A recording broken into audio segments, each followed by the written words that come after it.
Tonight, ABC debuted a new show called Eli Stone. And on tonight's episode, a woman won a multi-million-dollar lawsuit because a vaccine they claimed caused her child to become autistic. Now, many pediatricians say there is no proof that immunizations are linked to the developmental disorder. But WHAS 11's Renee Murphy tonight introduces us to one family who is glad the show has people talking. Sometimes in life, therapy has to come to you. That's why the Riggles have a trampoline in their dining room. This is a devastating disease. 7-year-old Evan Riggle has autism, and the trampoline helps with his movement.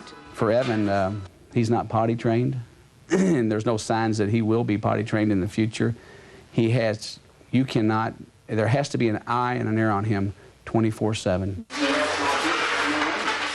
But his parents say Evan wasn't always this way. They say after a series of vaccines right around his first birthday, Evan regressed, and they say it led to his disorder. There's really no question in our mind.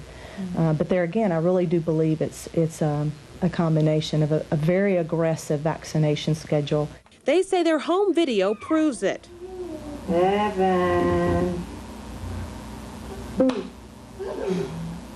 This is Evan just before his first birthday, before the vaccines. He responded to his name, he laughed, and he babbled. In this video, you can see him displaying good social skills with his siblings. At his first birthday party, he ate the cake and seemed to know what was going on. A few days later, he had his vaccinations. We're subjecting our children to harmful mercury that has the potential to cause brain damage.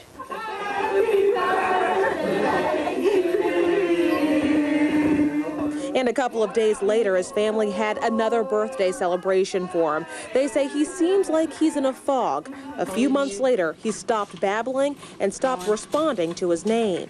Evan, can you say Evan? Here, the camera is right in his face, and his family is calling him, and he doesn't even notice. The people that we put our kids' trust in to take care of them, when they can stand up and say there is no validity to this and there's no connection between autism and immunizations, well, I go home every day to an autistic kid, and they don't. Local doctors say there is no hard evidence linking vaccines to the disorder. I think because autism is still a puzzle, we're trying to look for all the pieces that fit in. Autism is the fastest growing developmental disability in the U.S., and the Riggles say they want families to be thinking about the issue and becoming more educated about what's in vaccines. David and I are huge advocates for parents being informed and allowed to make informed consent decisions. Renee Murphy, WHAS 11 News.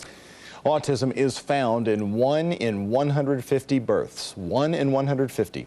Doctors are now also looking at genetics as a possible cause of the disorder. And just this week, a study from the University of Rochester Medical Center stated that Thimerosal does not have time to build up in the baby's bodies. Thimerosal is that controversial preservative that contains the mercury. Some believe it does lead to autism. The new study shows babies expel the Thimerosal mercury much faster than originally thought. Some doctors say this is further proof that the Thimerosal does not lead to autism.